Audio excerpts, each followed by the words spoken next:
Ini adalah hasil panen kakao kami dalam kurun waktu 1 minggu. Ini masih kurang ya, ada 2 ember cat 20 kilo lagi yang tidak ke video nih teman-teman. Alhamdulillah ya, ini dari populasi 300 pohon ya.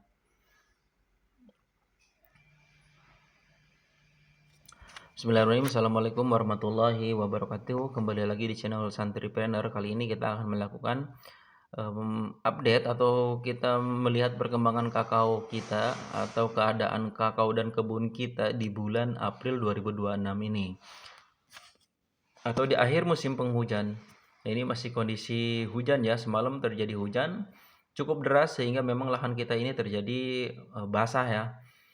Dan ternyata di bulan April 2026 ini produksi kakao MCC02 khususnya tetap mengalami produktivitas yang tinggi.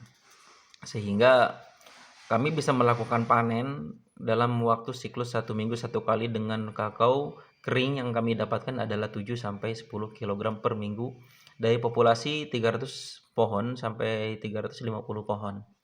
Nah, untuk kondisi pohon kita ini atau kebun kita ini ya, karena kita melakukan tumpang sari, ini sebetulnya dulunya memang kami dahulu lebih awal menanam pohon manggis dan juga durian. Kemudian setelah tahun 2023, awal 2023 menanam pohon kakao dan alhamdulillah kami mendapatkan penghasilan yang cukup besar, apalagi karena kondisi tahun-tahun yang lalu itu harga kakao yang cukup tinggi, yaitu berkisar 70 sampai 150 per kilogram tahun lalu ya, atau 2 tahun yang lalu, sehingga kami masih mendapatkan keuntungan yang hampir 50 juta ya kalau dikalkulasi. Alhamdulillah. Nah, untuk kali ini memang harga kakao memang mengalami fluktuatif yang cenderung menurun karena harga pasar global itu anjlok ya, di sekitaran $3.000 USD harga kakao Amerika Serikat per ton. Dan itu dipengaruhi oleh tingginya produktivitas kakao. Negara utama penghasil kakao yaitu Pantai Gading dan Ghana yang telah mengalami kondisi normal atau mungkin dia produktivitas daripada kebun mereka itu lebih daripada sebelumnya, sehingga terjadi lonjakan distribusi yang cukup besar sedangkan permintaan mungkin tetap standar ya. Dikarenakan mereka telah melewati badai El Nino, yaitu badai yang terjadi yang mengakibatkan mereka gagal panen di beberapa tahun sebelumnya. Tetapi tidak perlu pesimis karena dikarenakan kakao ini adalah sistemnya fluktuatif sekali karena mengikuti harga global, itu bisa sewaktu-waktu naik dengan cukup signifikan ya. Dalam kurun waktu 24 jam itu kadang-kadang naik yang lumayan ya gitu. Dikarenakan mungkin ya kondisi sekarang juga memang lagi masa panen, tapi juga tetap ya di negara Afrika itu ada masa jeda untuk tidak panen istilahnya. Mungkin di kisaran antara bulan 4, ya ini bulan 4 nih, sampai bulan 10 ya, yaitu 6 bulan ke depan biasanya mengalami penurunan tuh untuk siklus mereka. Intinya akan ada terjadi timbal balik kenaikan. Ya mungkin ya tetap tidak besar sih mungkin ya. Tidak seperti tahun-tahun sebelumnya. Tetapi perlu kita tetap syukuri karena bagaimanapun kakao ini adalah penghasilannya yaitu sepanjang tahun, sehingga petani bisa mendapatkan pendapatan yang memang untuk memenuhi kebutuhan hari-harinya yang masih cukup ya. Tetapi konon katanya yang negara-negara Afrika Barat itu mau merubah lahan mereka menjadi pertambangan. Dan ini menjadi kesempatan petani-petani kita untuk bisa melakukan pertanian kakao atau menghasilkan produk kakao, jadi substitusi mereka, jadi pengganti mereka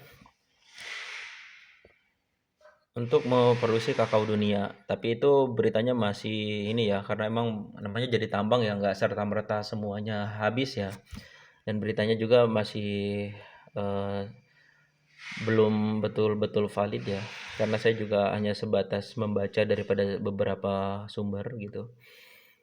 Kadang-kadang mungkin dari teman-teman para pecinta kakao juga ya di grup-grup Facebook atau sebagainya atau lain sebagainya. Tapi bagaimanapun karena kakao ini adalah tanaman yang berada di bawah kanopi pohon, jadi intinya dia tidak membutuhkan sinar matahari yang begitu banyak. Kita bisa melakukan tumpang sari itu ya. kami masih bisa mendapatkan pendapatan daripada, pohon manggis dan juga durian. Kami habis habis panen tuh kemarin untuk duriannya, baru kemarin sekali, kurang lebih satu pohon kami mendapatkan 200 butir, durian dan dijual dengan harga 20.000 ya, 20.000 per butir ya. Karena memang duriannya juga lagi masa bukan untuk panen raya besar sehingga harganya cukup mahal ya di sini itu. Nah, artinya bahkan di antara sela-sela pohon kakao ini coba lihat tuh masih ada space untuk bisa ditanami tanaman yang lain, komoditas lain seperti cabai dan lain sebagainya. Karena kami juga melakukan tanaman cabai dan itu fine-fine aja, bagus-bagus aja. Ya mungkin teman-teman yang lainnya mungkin lebih produktif, lebih menguntungkan tanaman sawit. Oke, memang betul, tapi sawit juga membutuhkan lahan yang cukup banyak. Minimal ya ada 5 sampai 10 hektar mungkin ya untuk pertanian sawit karena sawit juga tanamnya cukup besar. Jadi kalau semisal cuman punya lahan 1 sampai 2 hektar itu sedikit, ditanam sawit saya rasa kurang efektif ya. Tapi yang tidak tahu mungkin orang-orang memiliki mindset dan sudut pandang tersendiri, kita tidak bisa intervensi ya. Karena semua orang juga rezekinya sudah tertakar ya.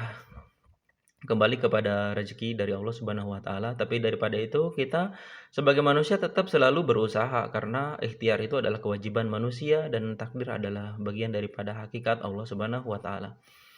Baiklah, mungkin cukup sekian yang dapat saya sampaikan. Tetap optimis semuanya karena optimis adalah pilar-pilar yang dianjurkan oleh Nabi alaihi salatu wasalam atau Nabi Muhammad SAW. Tetap optimis, jangan pesimis. Dimanapun, bagaimanapun, insya Allah rezeki akan tetap datang.